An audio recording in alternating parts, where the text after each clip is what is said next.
चलूं थोड़ा सा आगे, मेरे हुजूर हैं, हुजूर के एक सहाबी हैं हजरत जाबिर बिन अब्दुल्ला,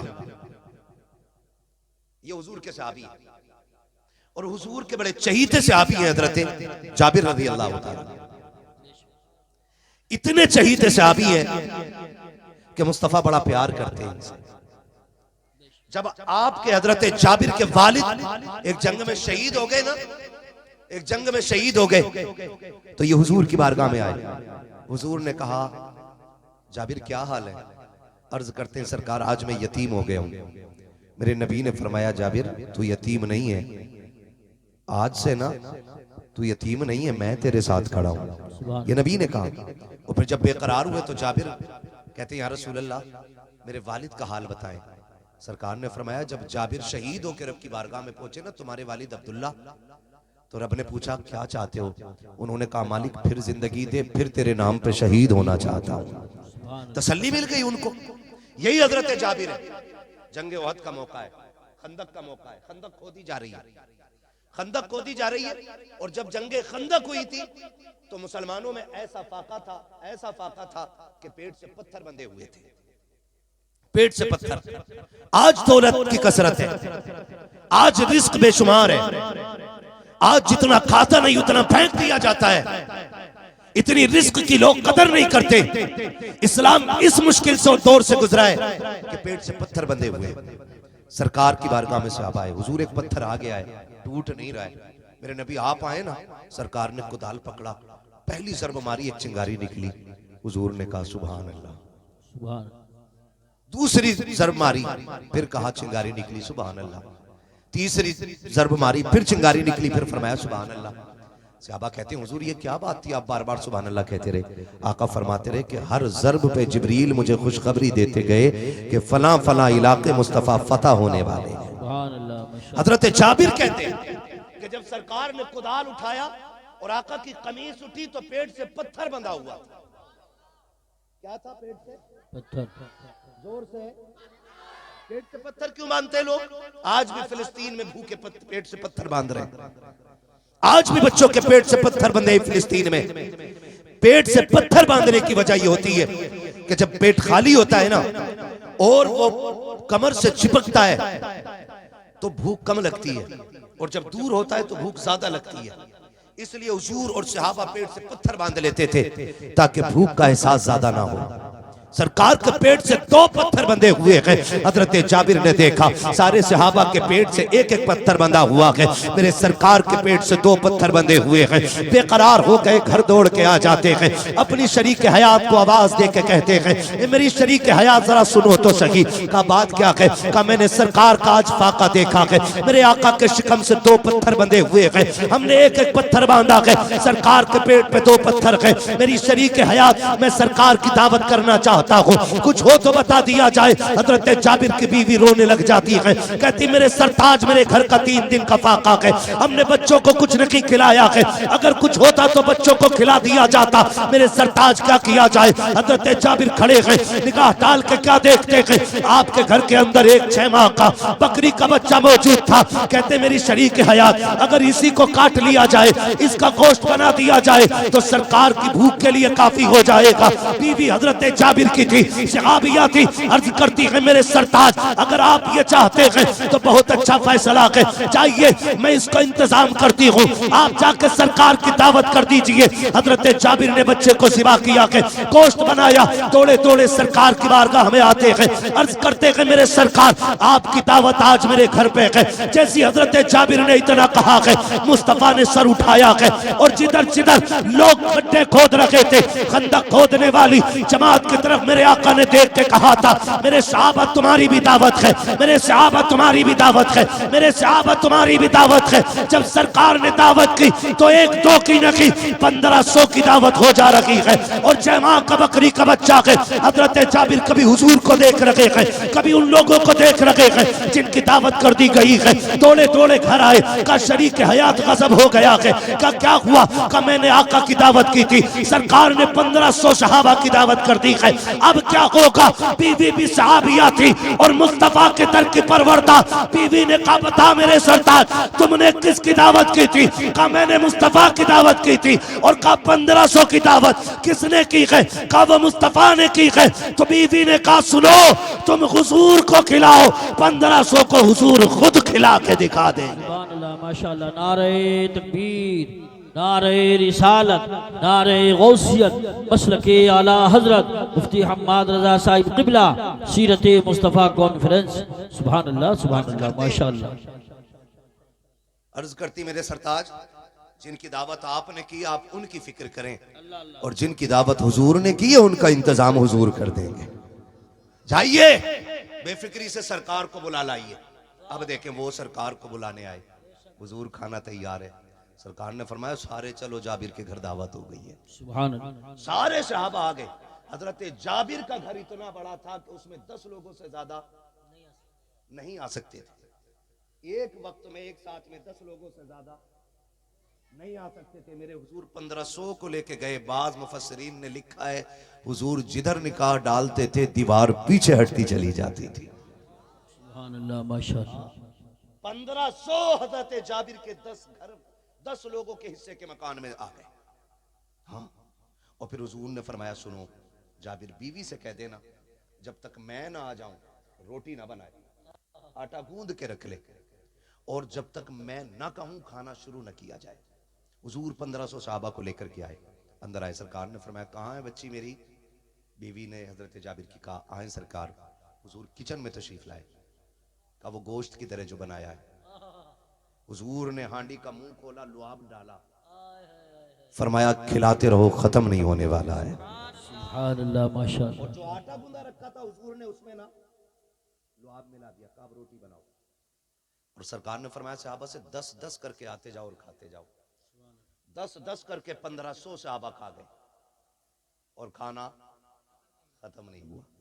खाना जोर से खाना खत्म नहीं हुआ। 10-10 करके सहाबा खा के जा रहे हैं और खाना खत्म नहीं हो रहा। फिर जब सब खा चुके हजरत जाबिर अर्ज करते हुजूर आप खा लें, अब आप खा लें। मेरे आका ने फरमाया ना, सुनो जाबिर हम सब मिलके साथ खाएंगे। सुभान अल्लाह, माशाअल्लाह। हम सब मिलके साथ खाएंगे। हजरत जाबिर ने दस्तरखान लगवा दिया। आका फरमाते हैं जाबिर बच्चे भी तो हैं दो, वो किधर है? सुने जरा गौर से, जाबिर बच्चे भी तो थे दो, वो किधर है? हुजूर कहीं बाहर होंगे, नजर नहीं आ रहे। और हजरत जाबिर को पता ही नहीं था कि दोनों बच्चे इंतकाल कर चुके। बीवी हो तो ऐसी हो। इधर हजरत जाबिर हुजूर को बुलाने निकले, उधर दोनों बच्चों का इंतकाल। जाबिर गए, बीवी हुजूर कह रहे हैं कि बच्चे किधर हैं? तो कहें आप अर्ज कर देना जाके हुजूर से कि आप खाएं, बच्चे खा लेंगे। हुजूर बच्चे नहीं आ सकते, सो रहे बच्चे। तो हुजूर ने दस्तरखान समेटते हुए कहा कि फिर हम तभी खाएंगे जब बच्चे साथ होंगे। सुभान अल्लाह, माशाअल्लाह। क्या फरमाया मेरे नबी ने? हम तभी खाएंगे जब बच्चे साथ होंगे। हजरत जाबिर आके कहते मेरी शरीक है याद करना क्या है? हुजूर राजी नहीं है, कह रहे जब बच्चे होंगे तभी खाएंगे। और मुझसे आका की भूख देखी न की जा रही है, बताओ तो बच्चे किधर है? हजरत जाबिर की बीवी ने हाथ पकड़ा के अंदर उस जगह पे लाई है जहां पे बच्चों के ऊपर चादर डाल रखी थी। हजरत जाबिर की बीवी ने चादर खींची है। हजरत जाबिर ने देखा, आंखों में आंसू आ गए। कहा बीवी ये कब्र कैसे हो गया? हजरत जाबिर की बीवी ने कहा था मेरे सरताज तुम सरकार को बुलाने के लिए निकले हो, जैसे कि मैंने देखा मेरे एक बच्चे ने चुरी ली है, उसने बकरी को ज़िबा होते हुए देखा था। दूसरे भाई से कहता है चल मैं तुझे बकरी की तरह ज़िबा करता हूँ। उसने छोटे भाई के गले पे खंजर चला दिया। जब एक भाई के गले पे चाकू चला, मैं उसको रोकने के लिए दौड़ी, वो डर के छत पे चढ़ गया। इधर एक तो वो जिसका गला कटा वो इंतकाल कर गया, दूसरे से चाकू लेने के लिए दौड़ी, वो डर के छत से गिरा। मेरे सरताज वो भी इंतकाल कर गया। ए मेरे सरताज आज हमारे घर सरकार तशरीफ लाने वाले थे। आप भी जानते हो पड़ोस में यहूदी रहते कहते हैं अगर हम अपने बच्चों की मौत का ऐलान कर देते, हमारे घर में मातम होता, यहूदियों को हंसने का मौका मिल जाता। लो जी, इनके घर में नबी आए हैं और सबको रुला के गए हैं। कहा मेरे सरताज, मैं ये भी नहीं चाहती मेरे नबी के आने पे कोई उंगलियां उठा सके। मैंने बच्चों की मौत को राज इसलिए रखा था ताकि सरकार की दावत पे कोई फर्क न पड़ने पाए। हजरत जाबिर कहते हैं खातून सब्र से काम ले, वो आया है जो रुलाने के लिए नहीं जमाने को हंसा। सुभान अल्लाह, माशाअल्लाह। नारे तकबीर, नारे रिसालत, नारे गौसियत, मसलके आला हजरत, उलमाए अहले सुन्नत। हजरत जाबिर कहते हैं सरकार बच्चे खत्म हो गए। हुजूर ने फरमाया क्या हुआ? हुजूर एक ने गला काट लिया, एक छत से गिर गया। मेरे नबी फरमाते हैं किधर है? हुजूर उठे, वहां आए जहां पे बच्चे लेटे हुए थे और आका करीम ने ना बाजू पकड़ के दोनों का हिला के कहा सुनो हम आ गए हैं, चलो साथ खाना खाएंगे। हम आ गए हैं, चलो साथ खाना खाएंगे। मुअर्रिखीन ने लिखा बच्चे गर्द झाड़ते हुए उठ के खड़े हो जाते हैं और मुस्तफा के साथ खाने में बैठे। जब खाना खा चुके आका बच्चों का चेहरा देख रहे हैं, हुजूर कह रहे हैं उदास हो, क्या हो गया? बच्चे कहते हैं सरकार हमारा एक ही बकरी का बच्चा था और कोई खिलौना भी नहीं था, अब वो नहीं रहा। हुजूर ने सारी हड्डियां इकट्ठा की, फरमाया कुम बेइज़्निल्लाह, बकरी का बच्चा भी उठ के खड़ा हो जाता है। बरेली से आवाज आती कौन देता है देने को मुंह चाहिए, देने वाला है सच्चा, हमारा नबी, देने वाला है सच्चा, देने वाला है सच्चा हमारा नबी। सरकार ने बच्चा भी जिंदा कर दिया और उनके अपने बच्चे भी जिंदे कर दिए। लोग बात करते हैं कि हजरत ईसा की ठोकर से मुर्दे जिंदा होते थे, देख मेरे नबी ने मुर्दा जाबिर के बच्चे जिंदा कर दिए हैं। बेशक है ना भाई? बरेली वाले ने कहा जिनके तलवों का धोबन है आबे हयात, है वो जाने मसीहा, हमारा है वो जाने मसीहा हमारा नबी। ये मेरे सरकार की शान है। सरकार किसी को उदास देख ही नहीं सकते, देख ही नहीं सकते किसी को उदास मेरे सरकार।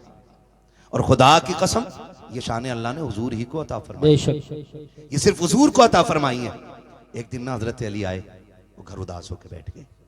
तवज्जो है, थके नहीं है ना? हाँ, आपको थकना भी नहीं चाहिए, थकना मुझे है। आपको बिल्कुल बेदार रहना है क्योंकि अजमत भाई को सुनना है। तवज्जो कीजिएगा। हजरत अली आए और गर्दन झुका के अपने घर में बैठ गए। सारे सुने मेरी बात, अपने घर में गर्दन झुका के बैठे। बीवी वो होती है जो शोहर को न दुख दे न दुख में रहने दे। अच्छी बीवी वो होती है जो शोहर को न दुख दे और न दुख में रहने दे। हजरत अली की गर्दन झुकी हुई है। खातून जन्नत आ गई मेरे सरताज, क्या बात है, उदास लग रहे हैं? हजरत अली कहते हैं फातिमा आज ना उस्मान ने हुजूर की दावत की थी, काश हमारे पास भी दौलत होती, हम भी हुजूर को दावत खिलाते। खातून जन्नत देख रही हैं। हजरत अली कह रहे काश हमारे पास भी दौलत होती, हम भी खिलाते। और हजरत उस्मान हजरत अली के साड़ू हैं। दो बेटियां सरकार की हजरत उस्मान के निकाह में आई और हजरत उस्मान ने दावत की। हजरत अली कह रहे काश मेरे घर भी दौलत होती, मैं भी हुजूर की दावत करता। खातून जन्नत बड़ी आगे कहती हैं अली फिक्र क्यों करते हो, जाओ मुस्तफा से जाके कह देना कल हमारे घर पे दावत है। बोलो सुभान अल्लाह। कहा हमारे घर पे दावत है, हुजूर से जाके कह देना। हजरत अली मुंह देख रहे, कहते फातिमा मुझे पता है ना मेरे घर में क्या है, और तुम खाने की बात कर रही हो, कहां से दावत खिलाओगी? फिर ख्याल आया ना, हो सकता है औरत मर्द की कमाई में से थोड़ा थोड़ा बचा भी लेती है ना, सोचा शायद रखा हो। गए, फातिमा जा, फातिमा कराऊं दावत? चाहिए ना अली, हुजूर से कहिए हमारे घर कल की दावत है। अब हजरत अली गए खुशी खुशी, मुस्तफा बैठे, जाके सलाम किया। आका फरमाते हैं अली कैसे आए? कहा हुजूर आपकी दावत है, हुजूर आपकी दावत है। जब हुजूर की दावत की ना, हुजूर मुस्कुरा के कहते हैं सहाबा कल अली के घर खाना खाने जाना है। सहाबा कल अली के घर खाना खाने के लिए जाना है। अब हजरत अली, अगला दिन आ रहा है, शाम हुई, हजरत अली देख रहे हैं फातिमा मामूल के मुताबिक अपने कामों में, दावत की कोई तैयारी नहीं। अली सोच रहे कल क्या होना है, कल क्या होना। रात गुजर गई, कोई मामूल से ज्यादा कोई काम नहीं। सोच रहे फातिमा दावत कहां से खिलाएगी। अगला दिन जब दोपहर का वक्त करीब होने लगा, कोई तैयारी नहीं, कोई पकवान नहीं, कोई आग चूल्हे पे नहीं जली। अली कह रहे हैं फातिमा दावत है आज हुजूर की, कोई इंतजाम नहीं। आप फिक्र क्यों करते हैं, जाइए ना मुस्तफ़ा को जाके बुला लाइए। हजरत अली देख रहे हैं ना कोई पकाया ना कुछ बनाया ना आग जलाई, और ये बुलाने के लिए भेज रही है। कहा जाइए बुला के लाइए। हजरत अली उठे, मुस्तफ़ा को लेने के लिए आ जाते हैं। जैसे हजरत अली घर से निकले हैं, खातून जन्नत सैयदा तैयबा ताहिरा आबिदा जाहिदा तकिया नकिया ज़किया राकिया कारिया साजिदा आलिमा फाजिला हाफिजा सैयदा कायनात खातून जन्नत सैयदा फातिमा ज़हरा रज़ी अल्लाह तआला अन्हा इधर अली निकले हैं, उधर मुसल्ला उठा लेती है। 2 रकात नमाज अदा करने के बाद चोली फैला के कहती है, ए परवरदिगार आलम, आज तक फातिमा तेरी बारगाह में जो सुजूद नियाज लुटाती रखी है, आज उसकी कीमत अदा फरमा दे, आज उसका मोल दे दे। मेरे परवरदिगार मुझसे शोहर की उदासी नहीं देखी गई, मैंने तेरे महबूब की दावत कर दी है। ए मेरे परवरदिगार आज अली की इज्जत भी बचा ले, नबी की बेटी की भी इज्जत बचा ले। इतना कह करके मुसल्ला समेट दिया है। हजरत अली आ रखे हैं, आगे आगे नबी चल रखे हैं, पीछे पीछे अली चल रखे हैं। अब अली भी जिस तरह आका करीम हजरत उस्मान गनी के घर जा रखे थे, हजरत उस्मान हर कदम को गिन रखे थे, और गिनते गिनते जब हजरत उस्मान का घर आया, आका ने फरमाया उस्मान कदम क्यों गिने गए? तब हजरत उस्मान गनी ने कहा था, या रसूल अल्लाह, कदम इसलिए गिने गए कि हर कदम के बदले में मुस्तफा में गुलाम आजाद करूंगा, आप मेरे मेहमान बन गए हो। तारीख गवाह है, अली भी पीछे पीछे कदम गिनते जा रहे हैं। जैसी सरकार पहुंचे गए, खातून जन्नत के दरवाजे पे बैठे गए, अचानक दरवाजे पे दस्तक हो जाती है, आवाज आई है, आओ जरा दरवाजे पे आओ। हजरत अली दौड़ के जाते हैं, क्या देखते हैं, चंद लोग खाने का थाल लेकर के खड़े हैं। आका कहते अली ये खाना लेके अंदर आ जाओ। हजरत अली खाना लेकर के आए हैं। अब सहाबा जब खा रहे हैं, उंगलियां चाटते चले जा रहे हैं, जितने खा रहे हैं उंगलियां चाट रहे हैं। सहाबा कहते हैं आका आज तक कभी ऐसा खाना नहीं खाया है जैसी लज्जत आज फातिमा के दस्तरखान पे आ रही है। तब मेरे नबी ने कहा था, सहाबा जो खाना मरने के बाद आखिरत में निबटने के बाद जन्नत में जाके मिलेगा, वो मेरी फातिमा ने तुम्हें दुनिया में खिला दिया। सुभान अल्लाह। नारे तकबीर, नारे रिसालत, नारे गौसियत, मसलके आला हजरत, फैज़ान आला हजरत मुफ्ती हम्माद रजा साहिब क़िबला, उलमाए अहले सुन्नत। सुभान अल्लाह। फिर देखा अली फिर उदास है। खातून जन्नत कहती है, अली अब क्यों उदास हो? अली अब क्यों उदास हो? काम तो रही गया फातिमा। कहा क्या? उस्मान ने हर कदम के बदले में गुलाम आजाद किए थे, मैं क्या आजाद करूं? अभी ये बात कह ही रहे थे, इतने में जिब्रील आ गए। महबूब बेटी से कह दो कि दिल थोड़ा ना करे, अपने शोहर के लिए ज्यादा उदास ना हो। अगर उस्मान ने हर कदम के बदले में गुलाम आजाद किया है ना, तो हम महबूब के हर कदम के बदले में ना 1000 तेरी उम्मत के गुनाहगारों को बख्शेंगे। सुभान अल्लाह, माशाअल्लाह। हर कदम के बदले में 1000 गुनाहगार उम्मत बख्शी जा रही है ना? तुम्हारे ही लिए तय गुनाहगारों सियाकारो, ये शब भर जागना और रात भर रोना मोहम्मद का। हमारा सब कुछ हुजूर के लिए होना चाहिए। जिंदगी देखिए जैसी करनी है ना वैसी टेंशन में आ गए इस बात को सुन के ना। मैं जमीन के कागज लेके नहीं बैठा हूं, मैं ये नहीं बताऊंगा किसके पास कितनी कम है और किसकी ज्यादा है। बस इतना बताऊंगा जैसी करनी वैसी भरनी। जिंदगी इतनी खूबसूरत बना लो कि हम कब्र में बाद में पहुंचे, हुजूर कब्र में पहले आ जाएं। और जब बात हुजूर की हुआ करे ना, मैं अपनी पूरी बस्ती के तमाम नौजवानों से कहना चाहूँगा, आज तो चलो नौजवानों ने महफिल सजाई है और मैं देख रहा हूँ ज़्यादातर नौजवान आए हुए हैं महफिल में। अगर कोई बुजुर्ग भी महफिल सजाए ना तो फिर चले जाया करो, सब में जाया करो, कोई महफिल वीरान ना रखा करो। कम से कम क़यामत में ये तो होना कि सरकार आपकी उम्मत गुनाहगार थी, गद्दार नहीं थी। जहां आपका नाम सुनते थे दौड़ के चले जाया करते थे। 365 दिन, 64 दिन, 63 दिन, 360 दिन सोते ही रहने, एक रात जाग के हुजूर के लिए गुजार लिया करें। और याद रखिएगा इन महफिलों की इतनी अजमतें बयान की गई हैं कि जितने इस महफिल में आ जाते हैं रब के करम से सारी बख्श दिए जाते हैं। अभी अजमत भाई ने एक बात कही थी वालिदैन के हवाले से, जमाने से निराली है जो उल्फत बाप करता है। आपसे बस इतना कहना चाहूंगा, अपने माँ बाप की इज्जत करें, सबसे, खुद से भी मैं कहता हूं इस बात को, मैं भी और आप भी अपने माँ बाप की इज्जत करें। इनसे बड़ी दुनिया में कोई दौलत नहीं है। दुआओं की मकबूलियत का क़िबला ये है, अगर आपकी दुआएं कबूल ना होती हो ना तो फिर माँ के कदमों में आ जाया करो। अगर इसकी झोली फैल जाती है तो रब बिगड़े मुकद्दर सवार देता है। वो बच्चे खुशनसीब होते हैं जिनके सर पे हाथ रखने वाले माँ बाप जिंदा होते हैं। वो बड़े मुकद्दरों के मालिक होते हैं जिनको माँ बाप की दुआएं मिलती हैं। उनसे पूछो, वो बड़े तन्हा हो जाते हैं जिनके माँ बाप कब्रिस्तान चले जाते हैं। आज माँ बाप की चीख पे आवाज पे ना हम आवाज नहीं देते, हम उनकी आवाज देने पे ना मोबाइल में लगे रहते हैं, कुट कुट कुट कुट कुट कुट।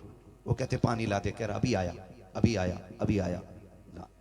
आज इनकी एक आवाज पे दौड़ जाया करो। अगर ये कब्रिस्तान चले गए तो तुम चीख चीख के मर जाओगे, इनकी आवाज कब्र से बाहर नहीं सुन पाओगे। कदर कर लें इनकी, इज्जत कर लें इनकी। याद रखिएगा, माँ बाप जिंदा होते हैं ना तो बच्चे ईद के दिन 2 रकात पढ़ के घर आया करते हैं, और अगर माँ बाप मर जाते हैं तो 2 रकात पढ़ के बच्चे कब्रिस्तान जाते हैं। क्यों? क्योंकि असली ईद की खुशी जो है ना वो यारों के गले लग के नहीं मिलती, माँ बाप की मीठी दुआओं के बाद मिला करती है। अगर बाप ये कहते तुझे ईद मुबारक हो तो खुदा की कसम फरिश्ते आमीन कहने लग जाते हैं। माँ माथा चूम के कह दे भलाओ तेरा, तुझे किसी की नजर न लग जाए, खुदा की कसम फरिश्ते बलाएं लेने लग जाते हैं। आज अगर माँ बाप है ना, इनकी इज्जत कर लीजिएगा, इनकी कदर कर लीजिएगा।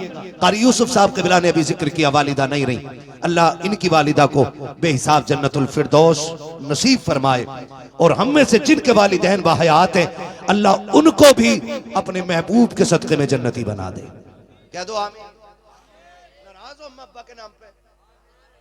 कहो जोर से आमीन। कह रहा मैं अपने अब्बा के पास ना बैठूंगा। क्यों? कह रहा फैसला ही सही ना करा। आजमत भाई ऐसे ही कहते हैं, फैसला ही सही ना करा मेरे अब्बा ने। क्यों? कि मेरे भैया को इतनी दे दी, मुझे इतनी कम दी है। सुन, वो तुझे बिल्कुल भी ना देना तो तुझे हक नहीं है कि तू ये कह सके मेरे बाप ने फैसला सही नहीं किया। बाप सिर्फ जमीन का मालिक नहीं, तेरी खाल का भी मालिक है, तेरे बाल का भी मालिक है, तेरे खून के कतरे कतरे का मालिक बाप होता है।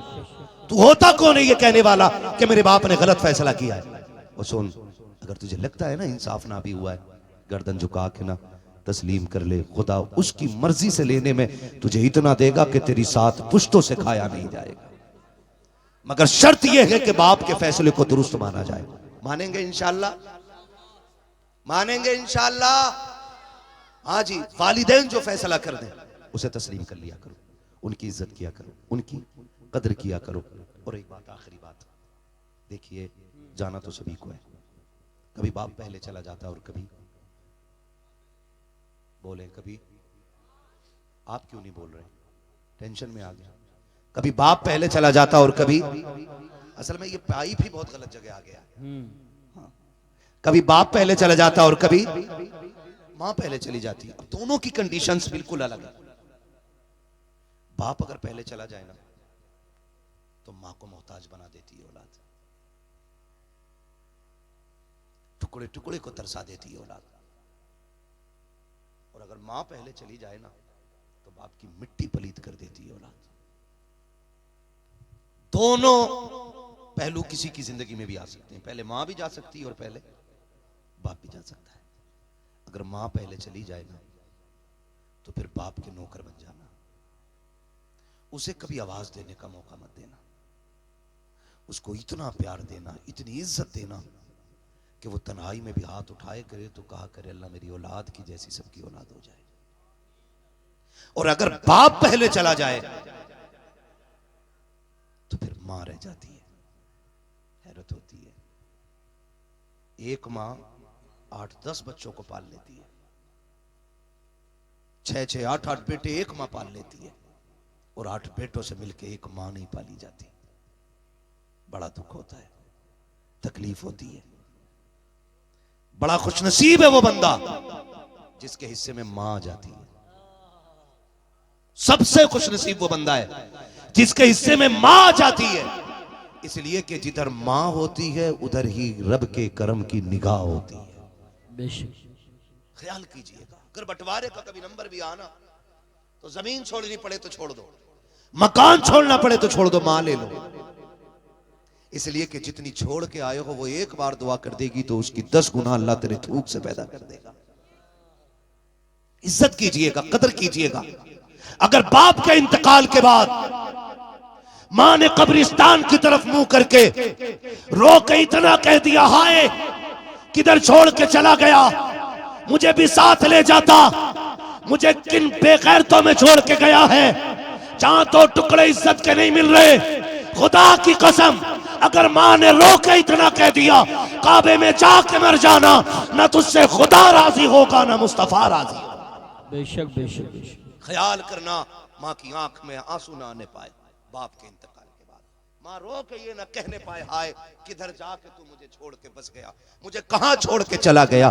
खुदा के वास्ते औलाद से कहना चाहूंगा, माँ बाप रब की बड़ी नेमत होते हैं, इतनी बड़ी दौलत होते हैं अल्लाह की माँ बाप। खुदा की कसम ना हो तो बड़े घर भी वीरान नजर आया करते हैं।